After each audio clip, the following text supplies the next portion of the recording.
Okay, guys, welcome to another live stream. Of course, today we'll be talking about some really interesting topics. We're going to be talking about the whole situation with Burberry and their pricing. We'll be talking about Murakami Louis Vuitton and their re-edition. We shall also be talking about Haider Ackermann's Canada Goose, aka Snow Goose. So that's what we have in store for you guys in today's live stream. But before I continue, how is everyone doing? I hope all of you are okay. Yes, I am going back to back. Like I said, the goal is to stream as much as possible. The only issue is that life happens a lot. For example, tomorrow I'm going to Antwerp, so I'll try and stream tomorrow. But the problem is if I stream tomorrow, because I'll be in Antwerp, I won't have my camera and my mic and all this stuff. So the audio might not be as good. So I'm trying to think, is it worth streaming if I know the audio won't be as good and all that sort of stuff? So yeah, it's not always that easy to stream all the time, but I try my best. Also, thank you very much. I will try to enjoy the Antwerp trip. Are you going to check in on Auntie Anne in Antwerp? My trip in Antwerp is very quick. I'm going to so the reason I'm going to Antwerp, just quickly, is I'm going to a new exhibition at the MoMU Museum. I talk about the MoMU Museum all the time. To me, it's one of the best fashion museums in the world. So for guys that don't know, I've done a vlog in Antwerp where I talk about all the fashion spots and I went to exhibitions in the MoMU. But anyway, there is this exhibition in the MoMU that I'm going to go and look at. So that's kind of what I'm looking forward to. It's the exhibition on how makeup has influenced fashion over the years. And they're also some of my favorite makeup artists of all time, you know, Inga Grognard, all these kind of people. So that should be really fun. I'm looking forward to that. And I'm only going for a day to see the exhibition, then I'm coming back the next day, literally. So it's a very, very quick trip. Very, very quick. Antwerp vlog was a banger. I wish I had time to do another Antwerp vlog, but like I said, it's a very quick trip. You've got an iPhone 15 Pro Max for a reason to stream with your phone. Content creator vlog for the streets. Can you know what? I need to figure this out, but is it possible to make your iPhone a webcam with a MacBook? If that's possible, then yes, I can do it, but I have to figure out if that's possible. I've never tried that before. He's like, you got an iPhone 15. You better use that shit, you content creator.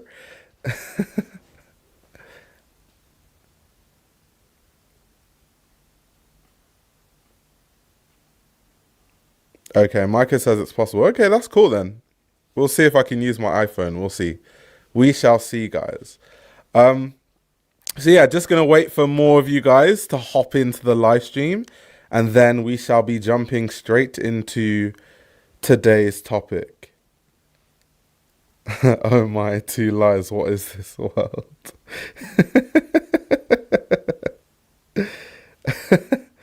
Burberry admitting that $5,000 is too much for a trench coat is very wise in 2024.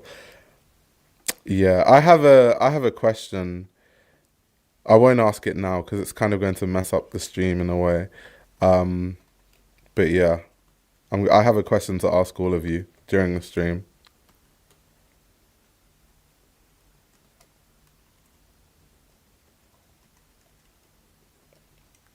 Wait, what did Micah say? I would go live too and compete for the viewers if I could. Micah, we both know you are not going live. Sir, I think we are both aware that that's certainly not going to happen. Okay, so someone says, Apple, yes, you can use your iPhone as a webcam for your MacBook. Apple has a built-in feature called continuity camera. If that's true, oh my God, am I going to start doing that a lot? But I need to figure out that because I've never used my iPhone as a webcam before. So yeah, that's cool.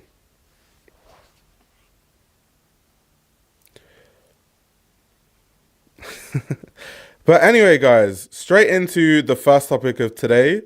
We shall be talking about Burberry first because I think that there are so many interesting things to say about Burberry. So if you are new to this conversation, about 4 months ago, as you can see here on the screen, I did a live stream that was titled Why Burberry is Seriously Struggling and It May Not Get Better. Now, that live stream is almost 3 hours long, so it's very hard for me to summarize everything that was said in that live stream. But essentially, I was talking about why Burberry's pricing and marketing strategy didn't work and why, unless they changed those two things, they would continue to have a tanking stock price. Their stock price at the time was seriously tanking. Their revenue figures were down. Everything looked bleak. And I made so many different points in that live stream. I mean, it's 3 hours long. We looked at articles in the Financial Times. We looked at every single runway show that Daniel Lee had done at Burberry at the time. We looked at their branding, the fact that they're using the equestrian knight design and what that actually means for the branding and the marketing of Burberry. So we looked at everything, to be honest. And it's quite crazy that the CEO, the current CEO of Burberry, has come out and has finally admitted that their pricing strategy was wrong and they made a mistake raising prices as high as they did, which essentially just proves that everything I said was right in terms of the pricing strategy not making any sense. And so this is kind of what we want to talk about today, talking about exactly what the CEO said and looking at the article in the Business of Fashion where they interviewed Joshua Schulman, who is the current CEO of Burberry. The CEO before is a man named Jonathan Ackroyd. He was the former CEO of Versace, very well experienced. I think he's definitely someone that knows what he's doing. He just kind of, I think, overestimated the value of Burberry or overestimated how consumers see Burberry and how much you can realistically charge for pieces made by Burberry. I think that was just a big mistake that they made. So, of course, since then, he has left Burberry. They now have a new CEO called Joshua Schulman. He was one of the former CEOs of Coach, which makes a lot of sense. Coach is at a lower price point, but Coach is also doing really well. So I think they made the right decision with, hiring Joshua Schulman. But anyway, let's look at the article. Let's read through the article and see what was said, because I think this article is very, very interesting. So it's titled, Luxury's Pricing Reality Check. Value for money matters, even at high-end brands. This week, Mulberry joined Burberry and Capri in admitting rampant price inflation has contributed to a collapse in demand. Will others follow suit? And that's very interesting because, of course, it's not just Burberry that admitted. You have Mulberry and also Capri. But I'm focusing mainly on Burberry because that's like the big story that we've been talking about on this channel specifically. So continuing on, it says, there is a growing consensus that rampant price inflation has weakened luxury's value proposition, contributing to a collapse in demand, and leaders are starting to take action. This week, British handbag brand Mulberry, a longtime champion of accessible luxury, signalled it was no longer accessible enough amid falling sales and widening losses. New CEO Andrea Baldo said the company would retool its merchandising to bring most of its bags below the threshold of £1,100, which is $1,375, where its flagship Bayswater style sits. Now, before we continue, isn't it kind of strange, and I want to know what you guys think about this, that at the drop of a bucket, brands and companies can just raise and reduce prices as they see fit. And that proves to you, every time I keep telling you that, these garments don't cost a lot of money to produce. Even though people like to make the argument that, okay, even if it's really cheap to produce, you have to pay for the marketing. Even with all of those things considered, the profit margins are still insane. And they are literally proving to you that the profit margins are insane because they are just raising and reducing the prices however they see fit. So clearly it isn't affecting their bottom line that much. They just wanted to see if they could maximize profits, and they've realized that the consumers aren't going for it. So they've decided, okay, let's just reduce prices now. I think actually them admitting that they raised the prices too high is actually taking away from the allure of luxury. It's almost, I feel like a lot of things that have been happening recently has kind of been breaking down all these barriers and kind of breaking the dream of luxury. Everything is kind of disintegrating before our eyes. But let me continue reading through the article. It says, new designs had been more expensive in recent years following the lead of top luxury names. We were asking the customer for a little bit too much, Baldo told Bloomberg. Can you imagine the CEO of Mulberry saying we were asking the customer for a little bit too much? That's insane. Continuing on, it says, going forward, the idea is to focus on providing value for market in the luxury space. Capri Holdings, the ailing owner of American accessible luxury giant Michael Kors, struck a similar tone on an investor call earlier this month. The brand attempted to elevate price points too quickly over the last 2 years in accessories, footwear, and ready-to-wear, Chairman John Idle said. Simultaneously, we significantly reduced our signature product offering and inventory levels while injecting too much fashion for our core consumer. As a result, we had to promote deeper to drive sales. And this also happened to Burberry, which we'll get to, but because their prices were so high, everything went into very heavy sales. And once again, I feel like that messes up the allure and the dream of luxury. But continuing on, it says, Italian stablemate Versace will lower average prices too. Broader assortments with price points targeting aspirational luxury consumers are being introduced this quarter, Idle added. The comments follow Burberry's move this summer to install a CEO with a more accessible American take on luxury, Joshua Schulman, formerly chief executive of Coach. While continuing to brush off the notion that Burberry would downgrade to the accessible luxury segment, Schulman has said that the brand went too far in its effort to reposition as a top luxury name, particularly in leather goods where it is less credible. Now, let me pause there, because I think Jonathan Ackroyd, who was the CEO previously of Burberry, I think one of the big reasons why he hired Daniel Lee in the first place is because Daniel Lee came from Bottega, and Bottega is something that sells at very high price points, especially with leather goods. But that's what Bottega is known for, leather goods. Burberry isn't known for leather goods. So I don't know why they thought just because they are bringing Daniel Lee to Burberry, they can just charge Bottega prices and the consumers would buy it. It's such a strange phenomenon. Like, the reason why Bottega was charging what they were charging when Daniel Lee was there is not because of Daniel Lee. It's because the consumers are used to spending that kind of money at Bottega, because that's kind of what the price point has been for the brand the whole time. So them thinking that Daniel Lee could be the sole reason why they could increase prices, to me, made no sense. And it's actually insane that it took this long for them to realize that. This is also a point that I brought up in my live stream 4 months ago, when I was talking about why they need to change their strategy. Otherwise, things would continue going downhill for Burberry. But continuing on with what Josh Schulman said, he said, in terms of pricing, these past few years, we have been very focused at the top of the pyramid, especially in leather goods, he told investors at a November 14th strategy update. During the past 2 years, Burberry's previous management initially defended price increases as a matter of keeping up with the Joneses, which, once again, was something that I was very much against and said it was a huge mistake. Benchmarking against French and Italian luxury brands as part of its elevation strategy, before struggling to recalibrate merchandising fast enough to stem falling sales. Going forward, most bags will be priced under 2,000 euros. This is where we have had strong success in the past, and where we were about 18 to 24 months ago, Schulman said. And so, isn't that insane? Isn't that insane that they can just wake up one day and be like, okay, let's start pricing bags under 2,000 euros. It's so insane. It's actually so insane.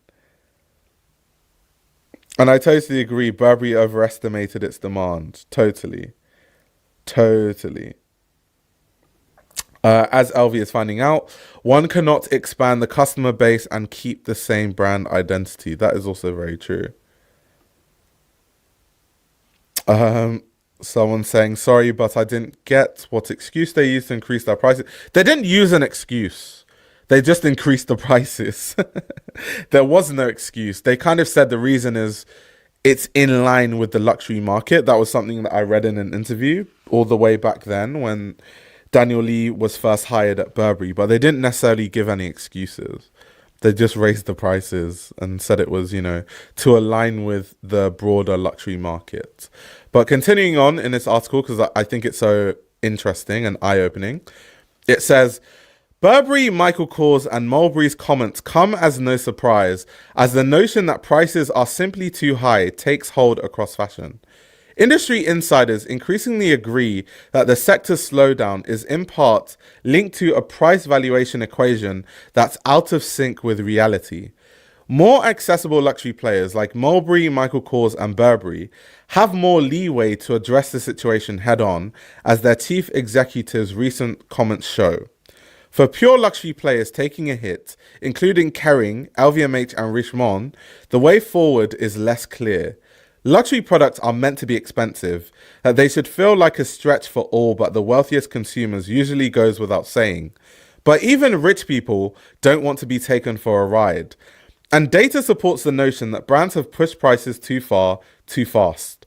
Over the past 50 years, brands have historically raised prices by 5 to 7% annually, already more than twice the rate of inflation. Since the pandemic, most brands raised prices even faster, by a double-digit percentage annually. A November 21st report by Bernstein found. Now, before we continue reading, it's quite interesting, and this is something that I've mentioned before, that in a time of economic downturn, these brands thought it would be a good idea to raise prices at record rates.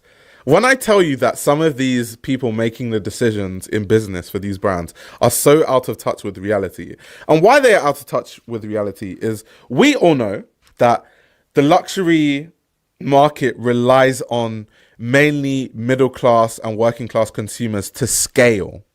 Yes, the rich consumers buy luxury fashion too.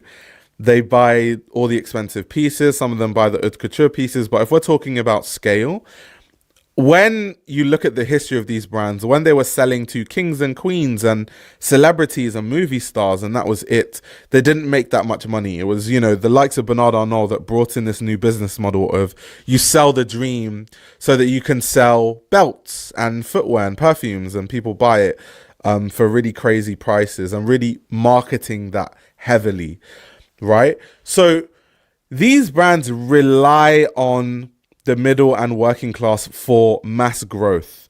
And so if you price those people out, you're only left with the people that have loads of money, and you're back to square one. You're back to the kind of money that these brands used to make when we're talking about the earlier times in the history of a lot of these brands, where that was their only customer base. If you want to make the amount of money that a lot of these companies make, everyone from all classes has to buy something from your company for you to be able to scale to that size. And so the second that what I call the Bernard Arnault business model became a thing in luxury, the second that you price the masses out of your goods, you're going to see a downturn in your stock prices and your sales are going to go down. That is just what's going to happen. It's common sense. So why they didn't know that, why they didn't realize that, and why they don't see that shocks me till now. It's really, really shocking to me. But anyway, continuing on, it says, price increases have cut off middle-class aspirational consumers from the core products of top brands, he added. This is particularly the case in handbags, where finding regular-sized products at less than $3,000 from reputed brands has virtually become impossible. The dramatic increases were symptomatic of the industry's complacency, as if the post-pandemic boom would continue forever, as well as the result of over-reliance on benchmarking, with executives believing they can sell items at higher prices simply because that's what others are doing. The continued outperformance of Hermès, which has raised prices by around 20% since the pandemic, compared to an industry average of close to 40%, is surely linked to a more favorable, stable impression of value for money offered by the French brand. What can top luxury players do next? Lowering prices isn't an option, at least not publicly, and brands are loath to bring back end of season markdowns that took years to phase out. Even talking about the notion of value for money feels antithetical for brands with a top end positioning. In an October investor call, LVMH brushed off the idea that it should adjust its prices to cope with the current slowdown, which, once again, these companies are so lost in the sauce. They still don't think they should adjust prices, and it's only going to be to their detriment.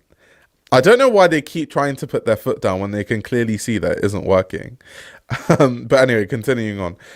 The current situation is more demand-driven than offer-driven, Gianni said, addressing short-term issues such as aspirational customers being less present than they used to be by, for instance, introducing a new range of very affordable products. I think it would be a mistake. Still, analysts expect most luxury brands to make an effort to boost more affordable propositions. In September, Gucci released a new range of monogram canvas bags priced around $2,000, dubbed Emblem, as well as following up its $4,000 Blondie bag with a $1,250 chain wallet declination. The rapid pace of designer changes in recent months suggests luxury houses are also betting on a creative jolt to keep up demand while waiting out the slowdown and waiting for customers to get used to high prices. That's not going to happen, by the way. New creative directors at Fendi and Chanel, yet to be announced, or Givenchy and Tom Ford, both set to debut in February, could introduce novel products, some of which may be more accessibly priced, as well as telling new stories to keep fashion audiences engaged in what brands have to say at a moment where what they have to sell is falling flat.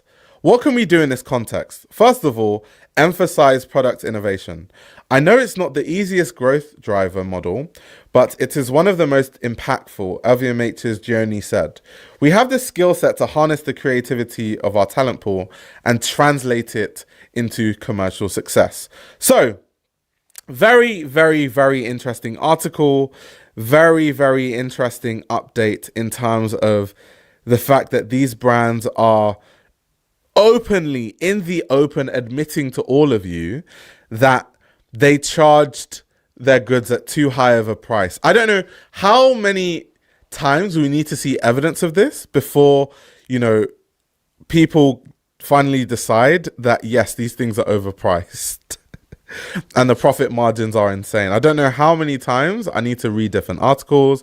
I need to show different proof. You have to have CEOs of the actual brand saying this themselves. I don't know how much more proof we need, guys. I really don't know how much more proof we need. The question I have to all of you, though, and I'm curious to get your thoughts on this, is, was it a good idea for these CEOs to admit that they made mistakes with the pricing? Because I'm seeing two different perspectives. The first perspective is that it kind of builds customer trust, because customers are like, okay, at least they're owning up to these things, and that might build some trust. But then the drawback to me is I feel like they are breaking down the dream of what luxury is supposed to signify.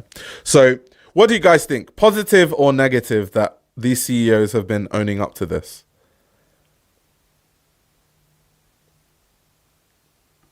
Elle says, I think Burberry's flop kind of hammered it home for a lot of them. Boa says, I think 99% of consumers don't know/care about these CEO interviews. That's true, to be honest. That is true. That's true. Although, the kind of people that would read this article, like people like you watching this live stream, are people really into fashion, other people that I guess work in fashion. And sometimes I do think that influence-wise, fashion has this trickle-down effect from, the tastemakers, people more involved in fashion, to the wider public. So if people's favorite celebrities are saying, this is not worth it, even the CEO, admitted to this, I think it could have a trickle-down effect. But you are right in the sense that, 99% of consumers won't even know that this article exists. They will never know that CEOs literally owned up to this stuff. So good point. Lanfari says it could burst the value bubble. I think it kind of already is. Not many people are going to spend £600 on Burberry sneakers. They're not that deep. Even Chloe is more aspirational. Interesting. Okay, I'm seeing a lot of this sentiment. I don't think most consumers get this news, so it doesn't matter. They've basically admitted to the true cost and quality of the overpriced products. Exactly what I was saying, right? That by them saying that at the drop of a hat, they can increase or raise prices as they see fit is quite literally an admission that, you know, the true cost and quality of the products is a lot less than they are charging, like way less. And some of the rationale for why they increased the prices was, well, other brands are doing it, so why don't we? Like, nothing to do with quality or, you know, the fact that, because I think that it's fine for prices to be increased. I think that's normal. I think inflation is a thing. So just thinking logically, due to inflation, a lot of raw materials that luxury brands buy will be more expensive with time. So it only makes sense for the actual products to cost more with time. It's just the rate at which they increase the prices is a cause for concern. It's like, yeah, at that rate, I don't know who you think you are selling to. Her production of almost every luxury product is 200 at most, and that is European made. Okay, I don't necessarily agree with that. I've genuinely seen, or it also does depend on the size, you know, economies of scale and all of that. But I know kind of mid-level brands that make stuff that literally costs like 800, 900, 1,000 to produce, like no joke.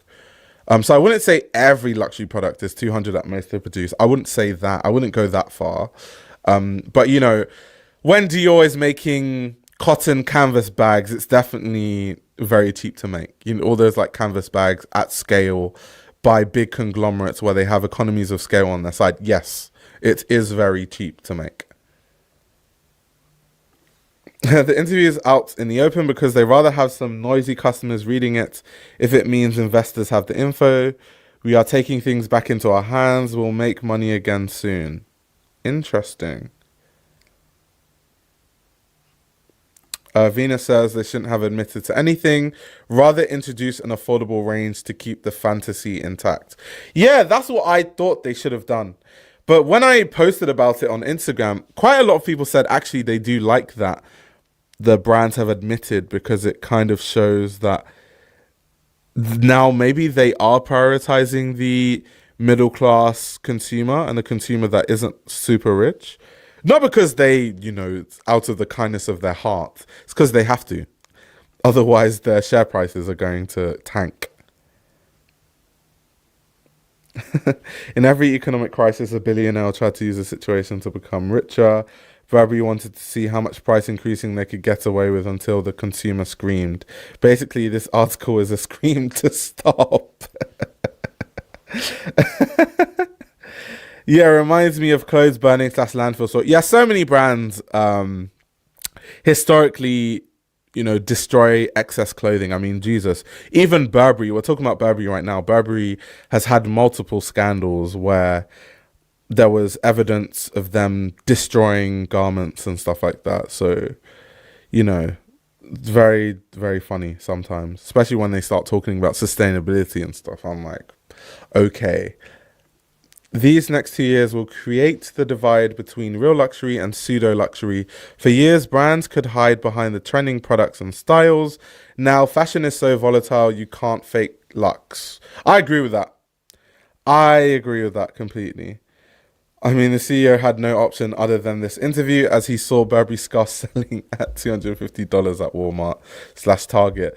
And also, these TikToks were trickled down more than this interview, in my opinion. Yeah, that's true. So yeah, just a quick update. I just wanted to update you guys on the whole Burberry story, and not just Burberry, but just the luxury pricing story in general, and the fact that a lot of these luxury brands are starting to realize that their pricing strategies don't make sense, and a lot of their, you know, goods were overpriced, which is something I've been saying for a very long time. So yeah, very, very interesting topic, and hopefully, I hope that this means that, you know, consumers will be more discerning when buying things. This is something we talk about on the channel all the time, but this article further reiterates that as a consumer, try to be more discerning and not just part with your hard-earned money very easily, considering that these brands are literally admitting to you that, yeah, it wasn't worth it. It was overpriced. Insane.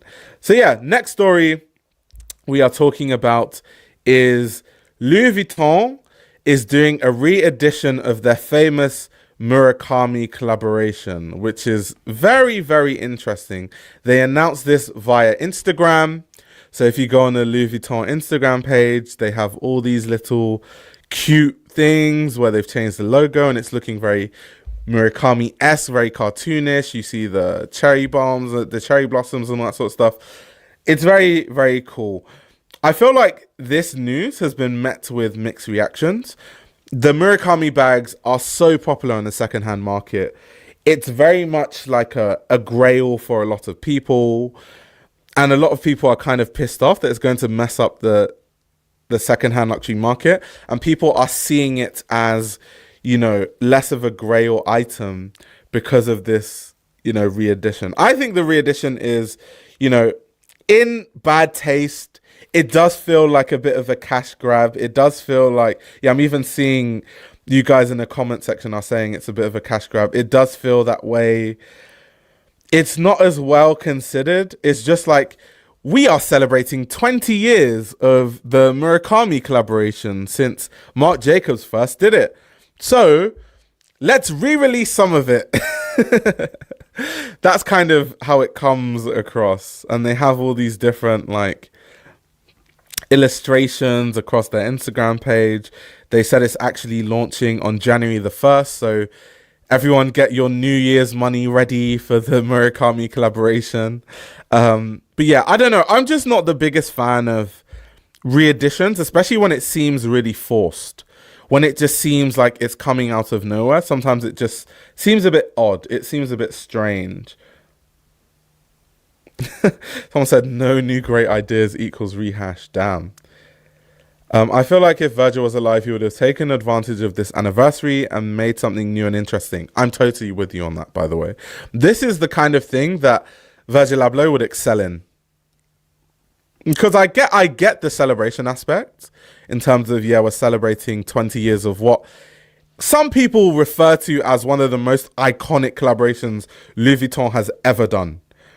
That is how people view it. So it's very important to the history of the brand, especially if we talk about the modern history from when they started doing ready-to-wear shows. Shout out to Marc Jacobs, who started that whole vibe. But yeah, it just seems a bit forced. It seems very cash grabby. A lot of brands have been re-releasing a lot of their styles. We talked in a live stream not too long ago about Balenciaga re-releasing the City bag.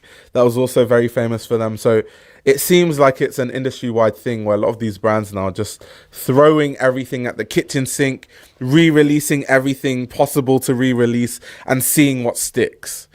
Is kind of the vibe I'm guessing a lot of times with a lot of these re-releases. Wait, so it's just a re-edition? I thought it's new bags, like Murakami is still alive. No, they are calling it a re-edition. So that's literally what they've called it. That's what they're saying. So I can imagine there might be some new stuff. Obviously, the famous Murakami piece from the collab is the Speedy. So I can imagine they're going to do Speedies and they might have some slightly different colors, but for the most part, it is just a re-edition. They even released a newspaper saddlebag at Dior because everyone loves Galliano again. Yeah, like I said, it's just all these luxury brands, it seems, they are throwing things at the kitchen sink and seeing, you know, what sticks. But to be fair, I see different aspects to, you know, this whole Murakami thing. And by the way, if you guys don't know about this Murakami collab or you're not too aware, there's this really amazing article. I won't read it or anything, but you guys can see the title and you guys can Google it after.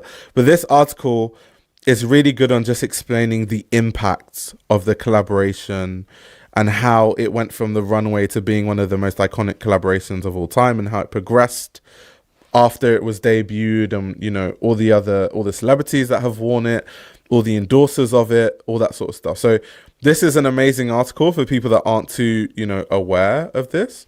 But yeah, I see multiple perspectives when it comes to this collaboration. I think one major advantage of this collaboration is that if you think of the younger consumers, the Gen Zs especially, a lot of Gen Zs are just getting into fashion. And a lot of them actually aren't too privy to this collaboration, even though for most people that have been into fashion for not even that long, it's very iconic. So for them, this will kind of be a way to introduce them into the history of the collaboration. And then also through this, they might learn about Marc Jacobs. They might even go back and look at the runway show where these pieces were debuted. This is for people that don't know, this debuted at the Spring Summer 2003 Louis Vuitton runway show. You can see it here. So they might actually do research in the runway show. They might start learning about Marc Jacobs and everything that Marc Jacobs did at Louis Vuitton. So I think from a historical, consumers being more educated, which is something that I'm always for, I think this can be very good for Louis Vuitton as a brand, for just the history of fashion in general, and people learning more about these things. So that is definitely one positive I see.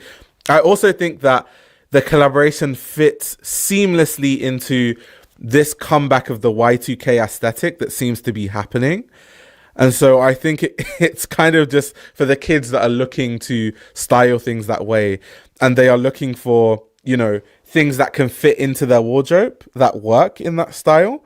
This fits perfectly into that. And I can very much see that that's a positive to look into it. But I just think one of the issues with it is it dilutes the exclusivity of the original Murakami bags.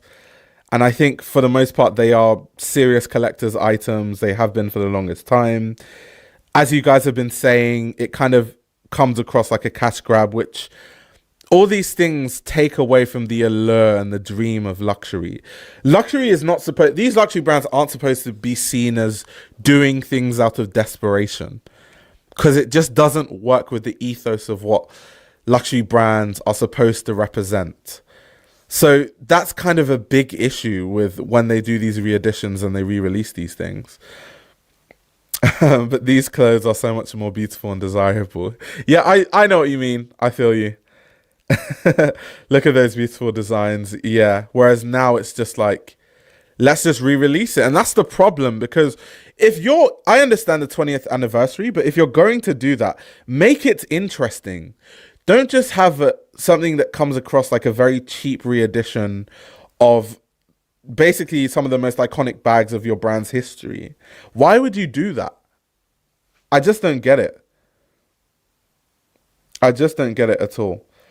I remember the print ads for this line with Naomi Campbell and others with the bags and luggage in the desert. Let's see, but I feel like the Y2K aesthetic is on its way out. LV are kind of late with this re-edition. Yeah, they are. If they wanted to jump into the Y2K thing at the peak of it, yes, they are slightly late. We are looking at the tail end of the Y2K thing, but I think it's still here. Especially on TikTok, I see a lot of people pushing the aesthetic on TikTok. But yeah, they are definitely late.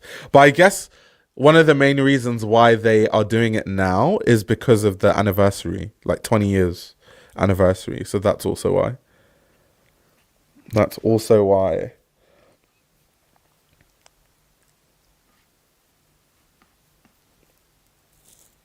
If there was a small show / documentary type of thing to accompany for this and they looked at trying to create a moment, I would have more grace. But this, do they even care? I know, right? They could have done a documentary. They could have had Murakami in it. They could have had Marc Jacobs. They could have done this whole campaign where Marc Jacobs talks about why they did it in the first place, what the original idea was for it, the impact it had, what Marc Jacobs thought of the people that adopted it in the early days, what he thinks about how it's become so iconic and it's so big on the secondhand market. Like, there's so many things they could have done, and they just reduced it to a few illustrations on their Instagram page. Exactly. They could have had an exhibition or activations. I know, I just don't, sometimes these brands, I just don't understand why their creativity is so lackluster. Because they have huge budgets. They pay illustrators loads of money. They pay photographers huge amounts of money. They pay all these people so much money. And the idea is, especially in recent times, they always fall flat. And you're just thinking, hire Marc Jacobs and tell Marc Jacobs to bring in his team, because clearly you need that to launch this properly. The more you talk about it, the more it seems like marketing failures abound. Yeah, definitely. That's definitely a big part of it, to be honest. Because the thing about a lot of these re-releases and re-editions is I feel like you have to handle these things thoughtfully to preserve the integrity of what the original pieces stand for, in a way. And if you don't handle it thoughtfully, you dilute the original. And it kind of messes up the fact that it's iconic in the first place. So yeah, could have turned it into a meaningful tribute instead of just a nostalgic cash grab in that sense. Let me see what else is on their Instagram page. A super flat monogram. Oh yeah, I saw this where they released the animation. A lot of people did like this, to be fair. This approach to this re-edition reminds me of the economic principle of going for the lowest hanging fruit. Luxury failures in the 2020 stem from egregious corporate mismanagement. I'm totally with you on that.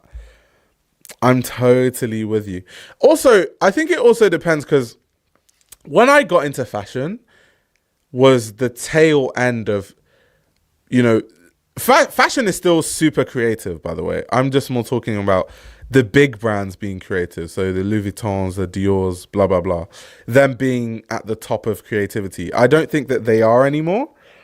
I think the brands that are showing most of the creativity are the brands that are slightly under those major luxury brands, and new brands popping up all over the place, right? Those are the brands that I'm like, oh, they're doing interesting things, you know, the Kane and Amias. I like a lot of what J.W. Anderson does, you know, all these different designers.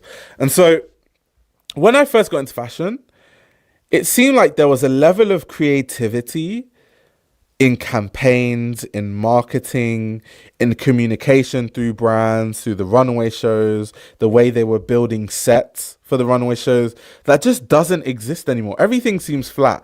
And it's a thing that I'm seeing across the whole fashion industry. Look at Victoria's Secret's latest runway show. The set looked so horrible compared to past Victoria's Secret sets we've seen. There's just no dream anymore. It's not, and the dream is being broken down in all facets, from them admitting that the prices are too high, to scandals coming out that, you know, they're using slave labor and how much these things actually cost to produce, to the marketing being worse, the campaigns being very uninspired, them using the same uninspired photographers instead of investing in, you know, new, fresh photographers who come with a different perspective. The whole thing is just, I'm just like, what are these guys actually doing? Like, what are they actually doing?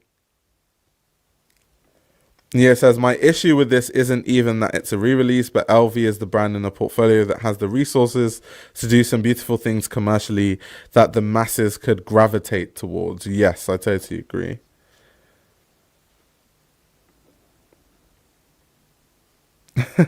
They're aiming too young in the marketing.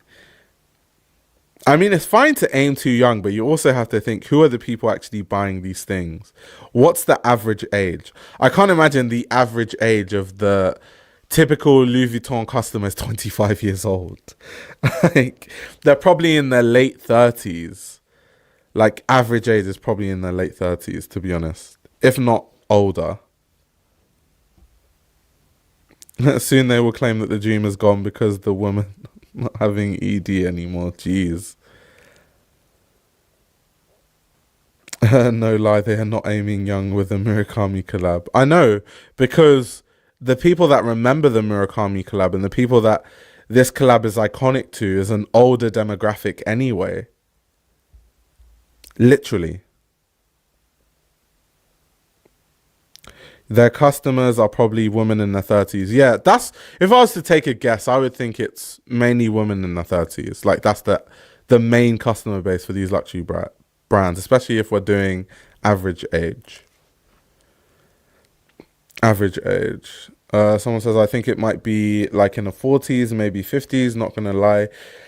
The reason why I say it's more the 30s is because the people, obviously, the older you are, the more money you have on average, just, statistically. However, maybe the people in the 40s and the 50s can buy the more expensive stuff.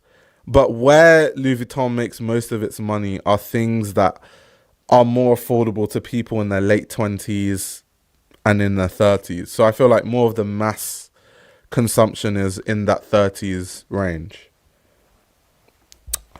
Thea says, hot take, photographers should be the co-creative directors, not just a glorified advisor when the vision doesn't come to life due to bad set design and lighting. Yeah, I totally agree, because I think photographers have a certain way of doing things and everyone has their own particular style, and they also have a certain vision. And I feel like it will be good for them, especially from a marketing standpoint, to have that vision really show through in the campaigns, because I think that would make for more interesting campaigns. I think earlier in fashion, photographers had more creative freedom, and that's why, the campaign seemed more interesting. Nowadays, when I've seen some of the briefs from these brands, they are so bland. And the briefs have all these bullet points of like, has to be this, that. And that's why they're dry, because it's the people that are writing these briefs aren't even creative people themselves.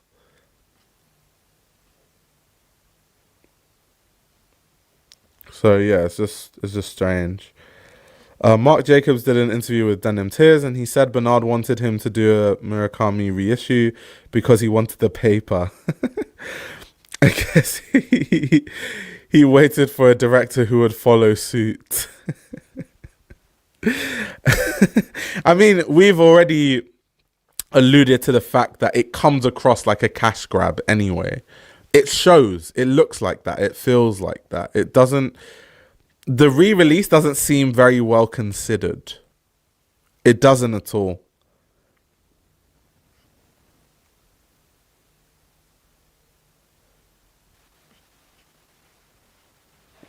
Guys are having a full-ass argument in the chat about who the customer base for Louis Vuitton is. I love that you guys are passionate enough to have conversations in the chat, guys. Yeah, so business is a cash grab in general. I totally agree. However, I also disagree in the sense that there's levels to it. And I don't think consumers want something to feel like there is no thought that goes into the product that they are buying. I think part of what created the dream of luxury fashion is this idea that consumers feel like so much work has gone into this. There are artisans from different, from Italy and France that make these clothes. And, that is all of this is part of the dream. So if anything from this dream gets broken down, yes, business is a cash grab, but it comes across to the consumers more so that, why am I paying for this if everything that I thought this thing stood for, the dream that I thought this thing isn't actually a reality? So that's the thing, exactly. Customers want to be wined and dined, both like literally and figuratively.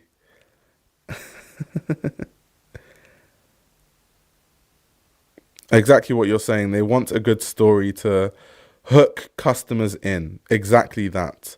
And when something feels too much like a cash grab, you aren't really achieving that. So that's mainly where the main issue comes from, to be honest. That's all it is. That's all it is, guys. But yeah, if you compare, like, you just look at the clothing from this collection, it's like night and day.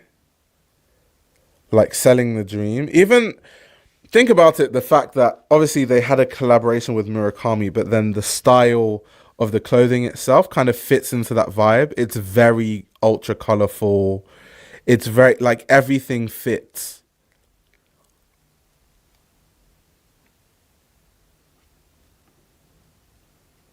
The urbanites don't approve of this rollout.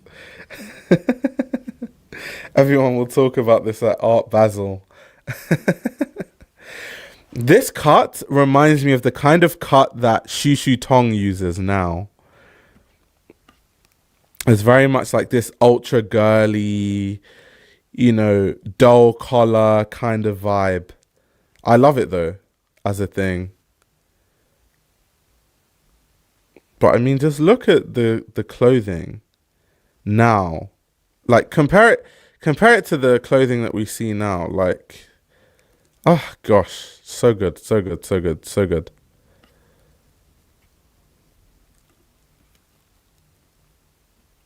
Okay, let me skip past that. I don't want to get demonetized.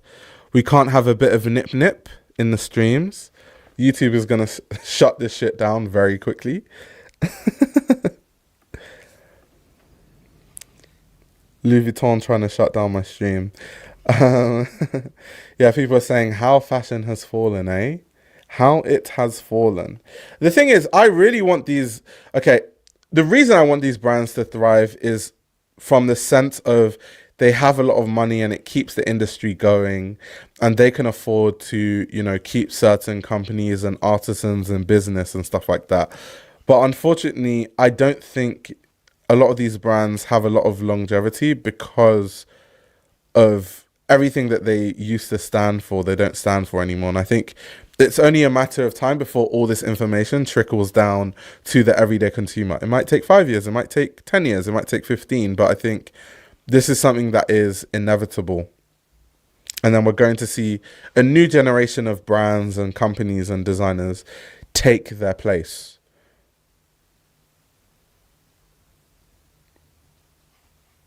We should have had Mark being the muse for this collection, do something different. Yeah, that would have been so interesting, right? It would have been so interesting. It would have been so interesting. But yeah, guys, I just kind of wanted to talk about, Louis Vuitton re-releasing this collaboration and get you guys' thoughts on it, and also share my thoughts. Because I think it's a very interesting topic, how these brands decide to release some of their iconic bag designs, their iconic collaborations, and, what the best way or the worst way is to go about doing these things, and what it means for, the marketing and branding of a lot of these brands, to be honest. Hermes looking down from above.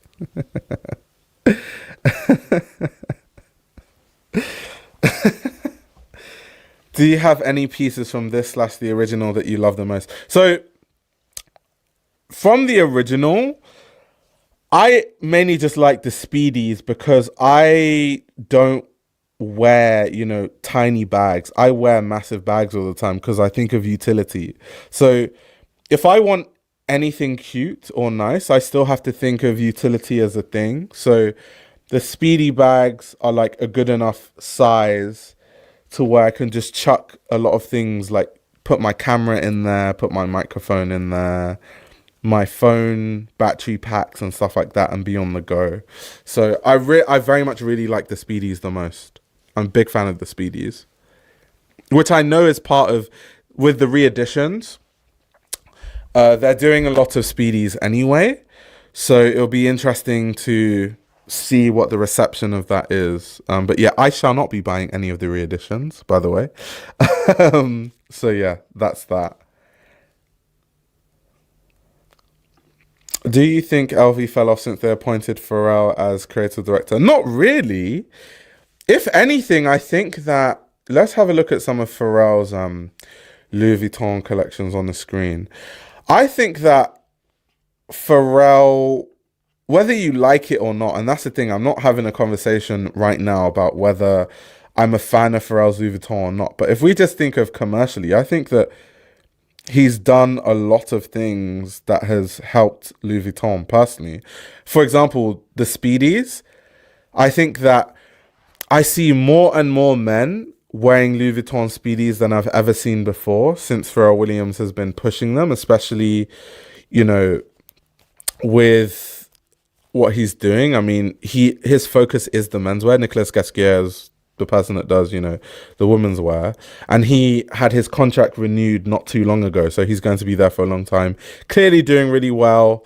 With Nicolas Ghesquière, I think that his collections are like a mixed bag in terms of if I like it or not. With Pharrell, it's kind of the same thing. But I think that when it comes to the bags especially, and having loads of different iterations for men to wear bags, because I still think this idea of men wearing luxury bags is still a thing that luxury brands are pushing for, and it hasn't been adopted as, widely as women wearing luxury bags, right? So brands are still fighting for that market share, and I think that Pharrell has done a good job in capturing that through the colorful speedies, the soft leather, kind of what he's doing with the bags. I think he's done well in that. So I think, if anything, the iterations that he's shown for men in terms of bags has been really successful. I've seen a lot of people buying them. They've been flying off the shelf. So no, if anything, I think that Pharrell Williams has been really good for Louis Vuitton commercially. This was the Western collection that I talked about. I reviewed this show.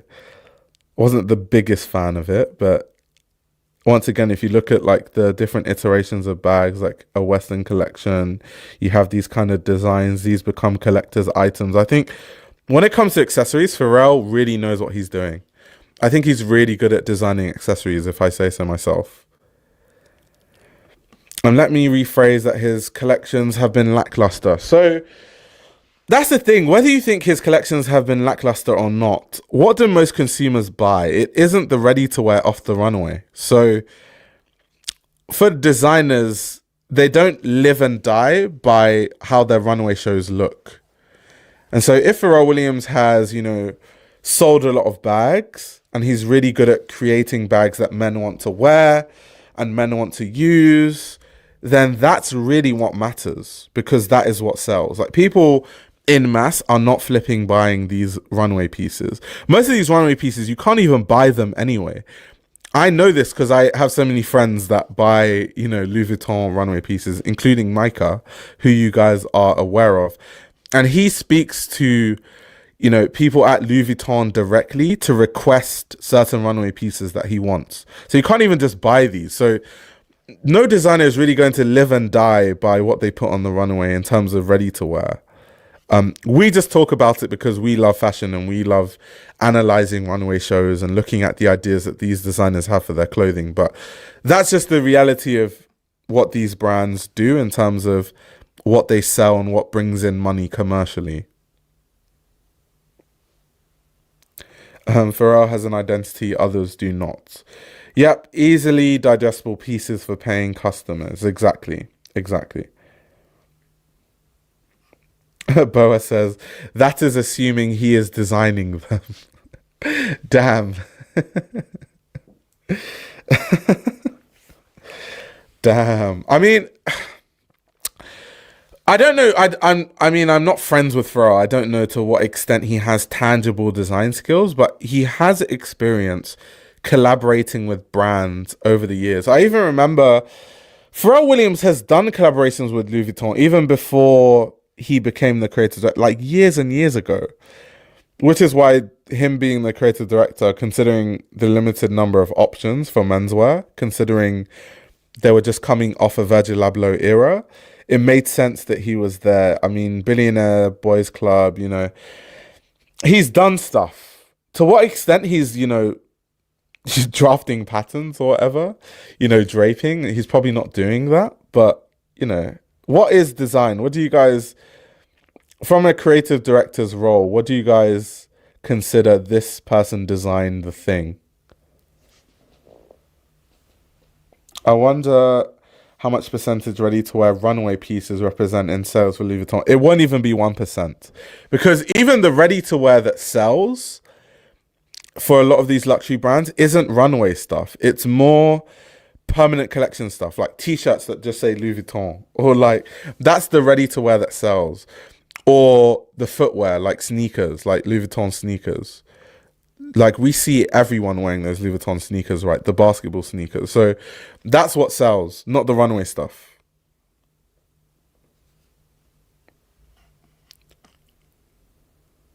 Technically, Virgil wasn't classically trained, and yet he still made an impact. I totally agree.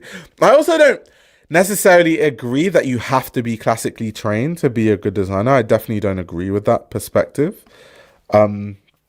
Because there's so many designers that weren't classically trained that are amazing. I think it just depends. What do they do to seek that knowledge? And are they actively trying to improve themselves as designers? That's all that matters, to be honest. The term creative director just means glorified stylist to me nowadays. In a lot of cases, that is very true, and that tends to be the case, to be honest. Ready to wear accounts for 3% of LV sales. I used to work there. Those are the numbers. Yeah, I said that because the person specifically said, let me go back to what they said. They said runway ready to wear. I would still think it would be less than 1%. I can see how ready to wear accounts for 3% of Louis Vuitton sales, though. That makes a lot of sense. But I even thought it would be more than that. Like general, like ready to wear.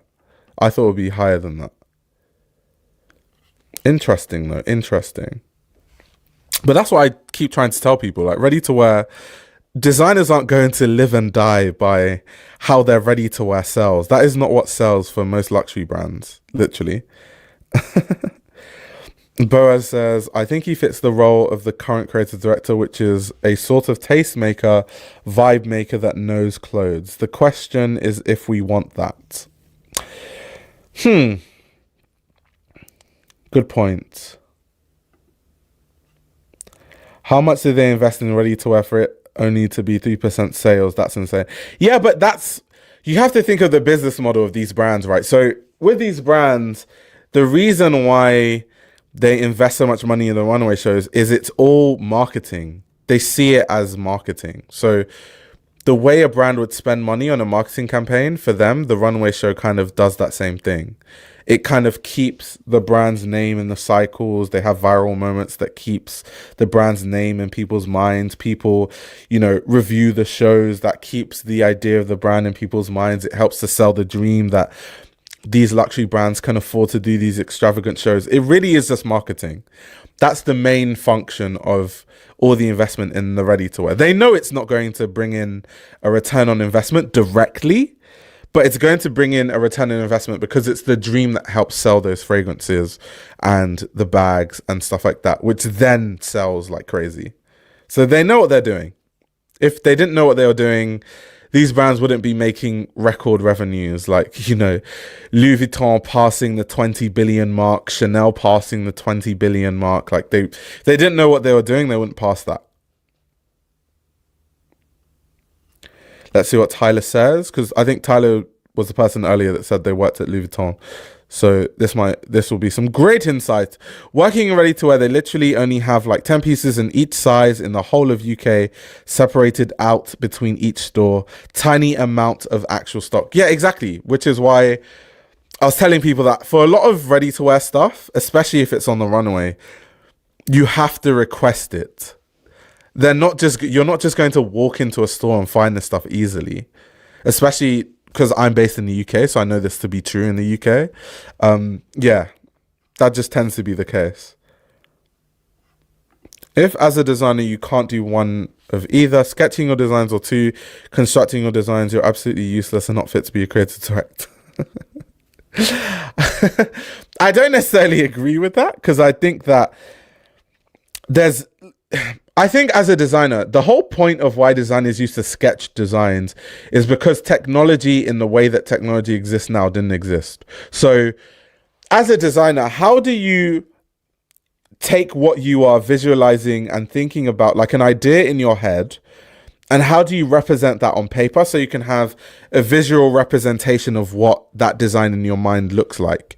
So for designers in the 21st century, they might be able to represent that very accurately using some software on their computer, and they might not know how to sketch, but I think they are achieving the same goal. So I don't necessarily think you need to be able to specifically sketch your designs to be a good designer. When it comes to constructing your designs, I'm with you there, because I think the better designers are always going to be people that understand how a garment should be constructed, because then you can tell when things are wrong, or you know kind of what's possible. It allows you to, filter your ideas into things that make sense from a construction standpoint. So it just makes you a more well-rounded designer. And the creative directors that we see now that can't really design in that respect, and they are just kind of like stylists, I think it makes for less interesting clothing, because there's not really much they can do on the construction end, and they don't really have any input because they don't get it. So I'm definitely with you on the second point, but I'm not with you on the sketching point.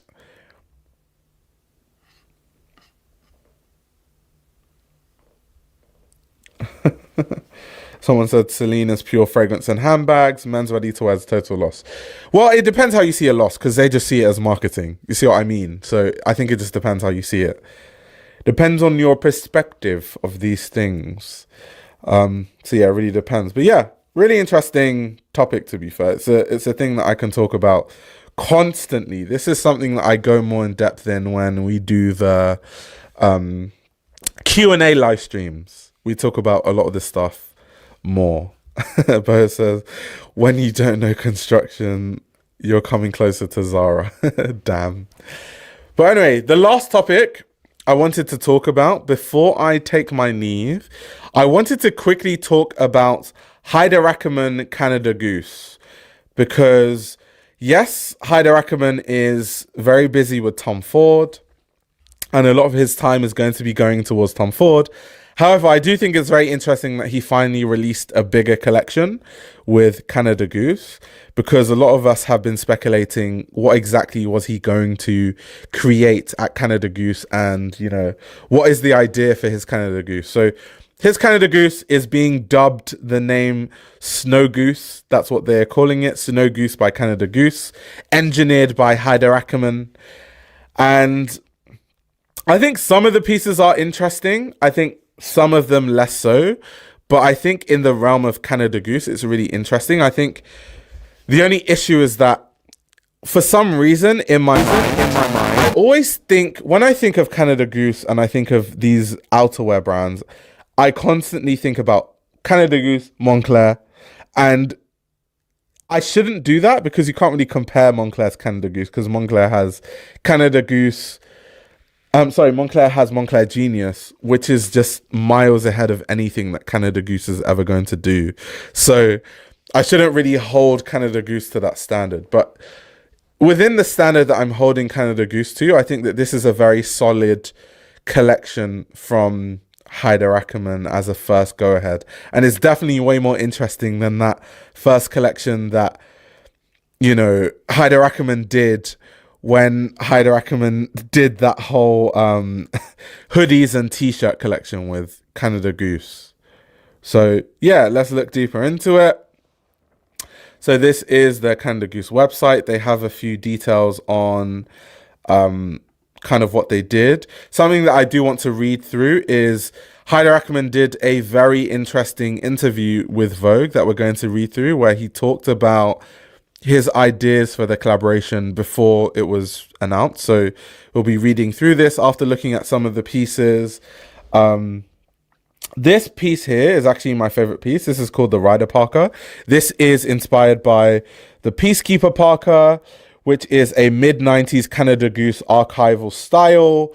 But with this update, as you can see on the website, it blends oversized proportions with timeless elements.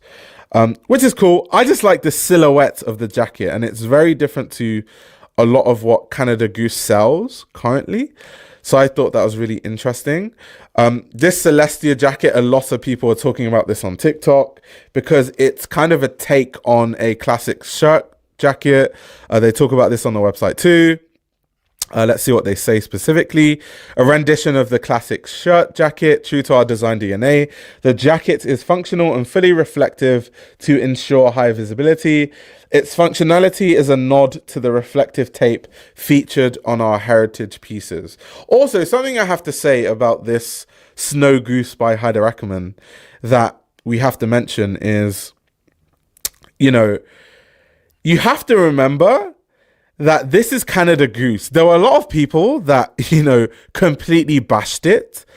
but it's still a technical brand. It's still a brand where utility is very important. It's not, Balenciaga that makes a motorcycle jacket with absolutely no functionality in mind, right?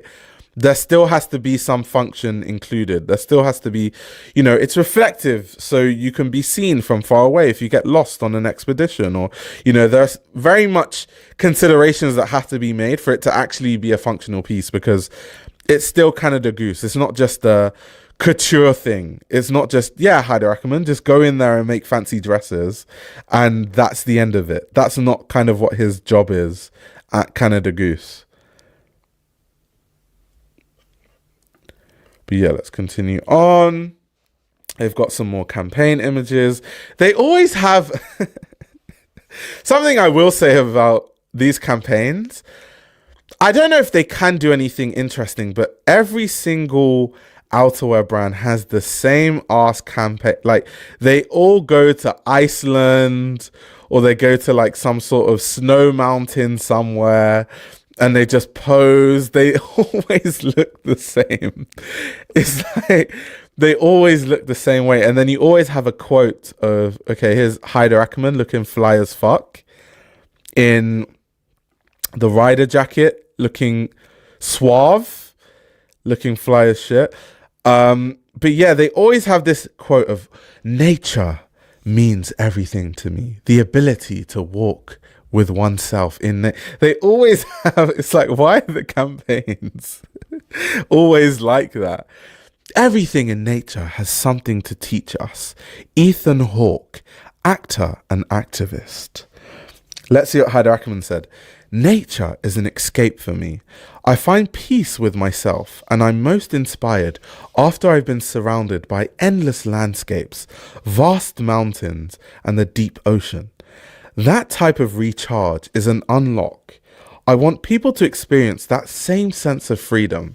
Haider Ackermann, creative director. It's so like, is it me, or do these phrases always kind of read the same and sound the same? They're always so similar. Let's go through some more of the campaign images. It's nice to reconnect with yourself and the earth. It feels like an escape. You can go back to being yourself and feel normal, and then come back in society and carry that with you. Like I was normal there, I can be normal here too. Lucas Amador. But yeah, that's the one thing that I'm like, how do these outerwear brands, innovate marketing wise? Because their campaign, like I'm telling you, this campaign looks exactly the same as loads of Arc'teryx campaigns, which looks exactly the same as, a lot of Moncler campaigns. I'm lolling because a friend returned from Norway doing an outerwear shoot. Reading this really makes me want to buy a 4K coat and fly to Antarctica. They seem to be inspired by each other instead of looking outside. Yeah, that tends to be the case. It's like ChatGPT and outerwear campaign, yeah. So the way these things are marketed, like these outerwear campaigns, I find them very boring because they are always the same, to be honest. But the clothing is really interesting because it's designed by Haider Ackermann, and everything that Haider Ackermann makes is interesting, to be honest. So yeah, let's look at some of the prices. Let's see what they are charging us. This is my favorite piece from the collection, the Rider Park. I just absolutely love the shape. I also like both colorways. The white looks really cool. The black looks really cool. Of course, like I said earlier, it's referencing the Peacekeeper Parker from the 90s. So, and this is something that Haider Ackermann said in an interview that we'll go through later, where he was looking very deeply into the Canada Goose archives and seeing how he could improve the design of a lot of the pieces. That was his main inspiration for this. But it looks really intricate. Like, it looks like it has a lot of details, very utilitarian, even though it has a really interesting shape. I do like this jacket. Would I pay $2,550 for it? That's a whole different story, but I do like it from a design standpoint.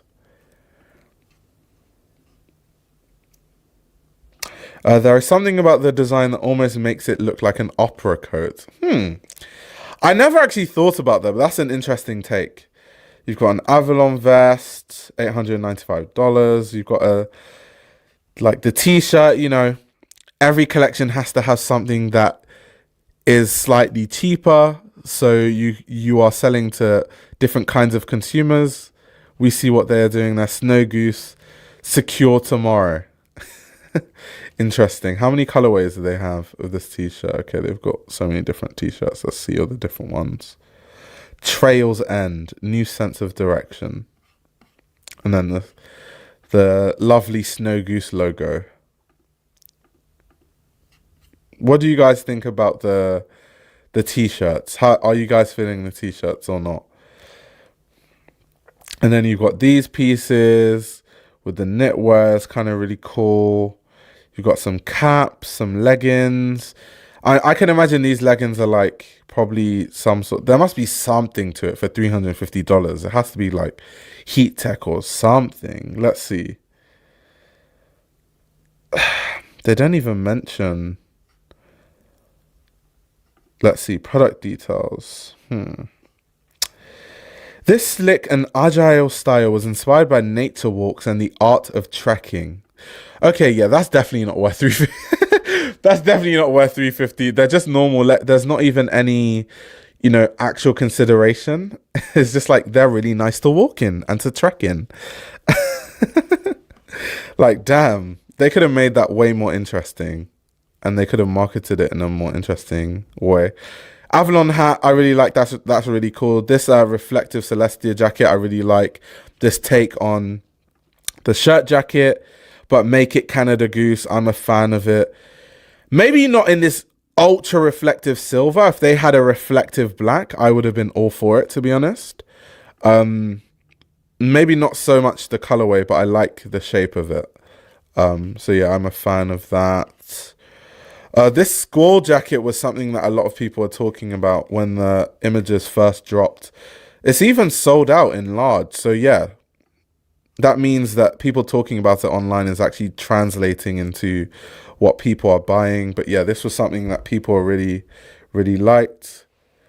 This looks like those lightweight jackets that most of these brands do, whether it's Moncler, Arc'teryx, Canada Goose, where it's supposed to be like a lightweight shell jacket, and then you wear all your layers under it, and it's waterproof, and it's has all these different membranes that protect you from different things. It's every sort of outerwear brand makes a version of that, but it's cool to have it in this kind of color, because most times they don't do it in this kind of bright color. So I guess that's where the difference is. Someone said the intern forgot to finish editing the brief. Damn.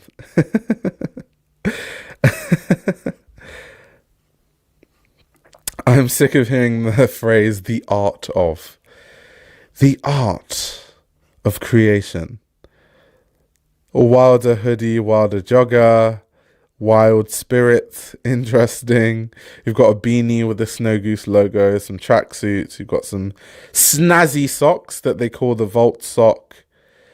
And yeah, for the most part, that's the collection. What do you guys think of the Haider Ackermann Canada Goose collection? Let me get your quick thoughts before we go through the Vogue article. I'm curious to see what you guys liked. Okay, Leo likes the squall jacket. The socks are cute. The tailoring and cuts are very nice. Great output overall. I totally agree. And once again, I have to say, because it goes without saying, it's a Canada Goose sub-brand, sub-label. It's under Canada Goose. It's not Haider Ackermann doing a Jean-Paul Gaultier couture show. It's not that. It's not Haider Ackermann for Haider Ackermann. If you want to see the more avant-garde stuff, wait until he does a collection with Tom Ford. That's what that's for. With Canada Goose, it's bringing his amazing, design prowess and kind of slightly adjusting what Canada Goose has had in their archives and making it more fashion forward. That's really what he's doing with Canada Goose. That's the whole point of it. So I don't think you can judge it through the same lens that you would judge, Haider Ackermann's other work, like Beluti and his namesake label and all that sort of stuff, like Jean-Paul Gaultier and stuff. It's not the same thing. Totally different target audience, totally different goal that they are aiming for also. Burrow says, I never really got these type of clothes, to be honest. Like, is this actually needed for hiking? Lower seems over the top. I mean, most things aren't needed. I guess consumers just like the idea that they're overly protected. I think if you are actually, I don't know, you're like, I want to climb to the top of Mount Everest, then you're not going to be wearing this. You're going to wear things that are way more functional than even stuff like this. So it just depends. It's just kind of like mixing utility and lifestyle and design all in one. For people that kind of like Canada Goose, but they want something more fashion forward. That really is what it's for. Well, nobody's going hiking with a 4K coat, let's be real.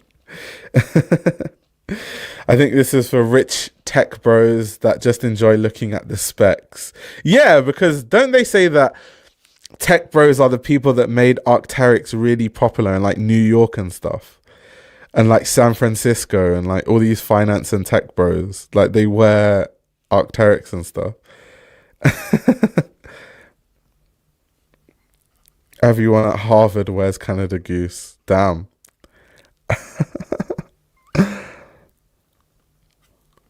So yeah, I think it just depends. Yeah, Patagonia also. Tech bros, yeah, they had a hold on Patagonia too. Definitely. But yeah, quickly, I want to read the article that he did with Vogue. Shout out to Kirsty McGregor for doing an amazing interview with Haider Ackermann for Vogue. So yeah, this is in Vogue Business, because I think he just had some interesting insights in terms of where his head was at, in terms of the collaboration and what his ideas were for the collaboration. So let's see. I want to skip because not everything is relevant. Kind of like they're talking about the fact he was in Iceland and he was wearing the actual clothes and all that sort of stuff. I just want to get into what he specifically said about the archive. Okay, here we are. Ackermann was inspired by Canada Goose's archive in Toronto. I looked at all these pieces from back in the 60s. They were crazy.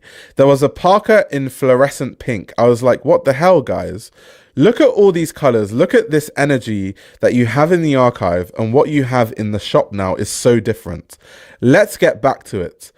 Images of the Snow Goose Autumn Winter 24 collection are embargoed until launch. Well, we've seen all this stuff now anyway.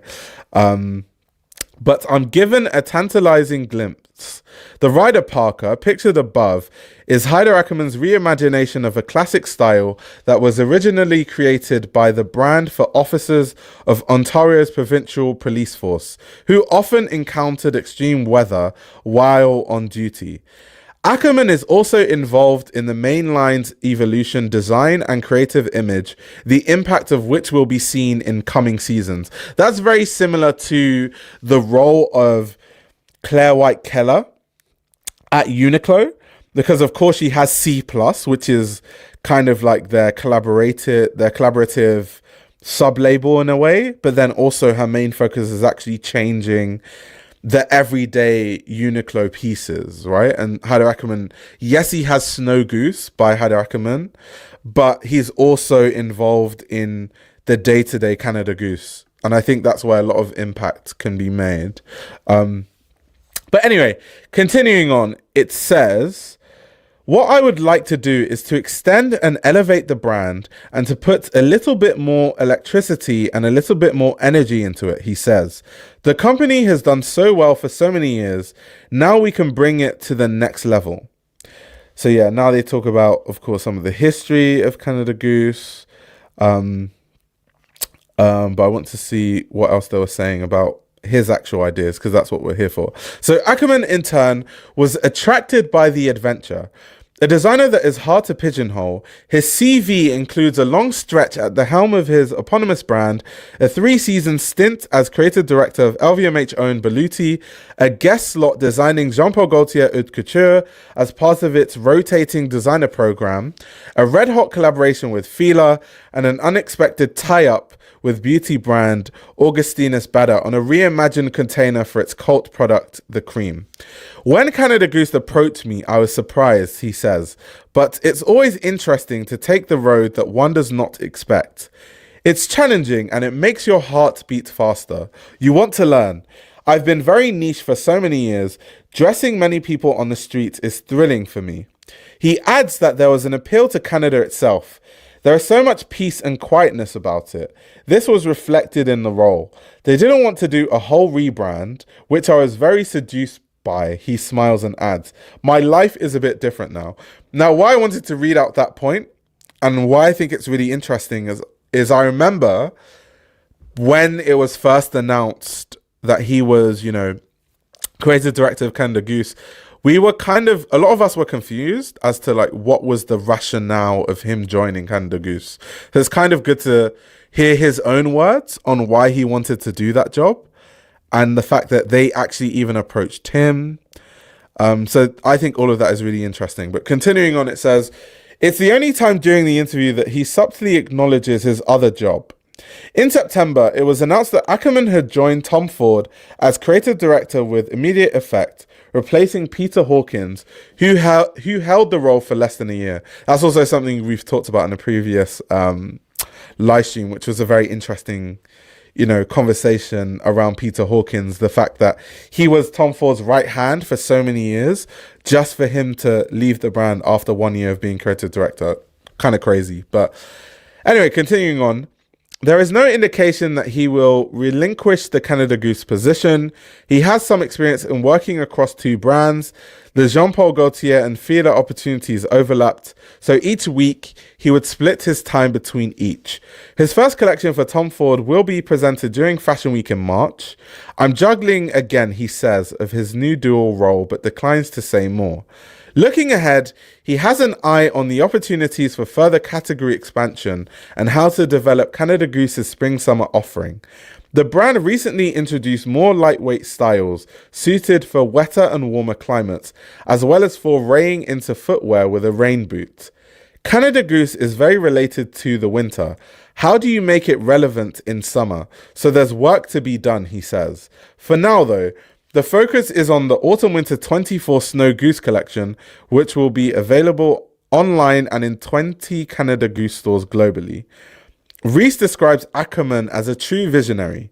He has taken what Canada Goose is known for, authenticity, craftsmanship, performance, and expressed that in new and unexpected ways, all while still paying homage to the identity we've built over the last 6 decades. So yeah, I thought that was really interesting, just him talking about why he joined, the fact that he won't be leaving Canada Goose, he's going to juggle both roles. It'll be interesting to see how he handles that. And also interesting to see that he has ideas to kind of make, not Canada Goose a summer brand, but it's known for outerwear and extreme climates, to kind of make it a brand that becomes known for also selling things that people can wear in the summer. That rebrand is going to be very interesting to see how Haider Ackermann navigates that. That will be very interesting to see. I can see the Goose being a hit in Colorado for the nouveau riche kids with influencer aspirations. That is such a funny phrase. Nouveau riche kids with influencer aspirations.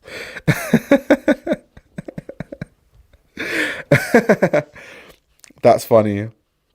Canada Goose has been needing some fresh air.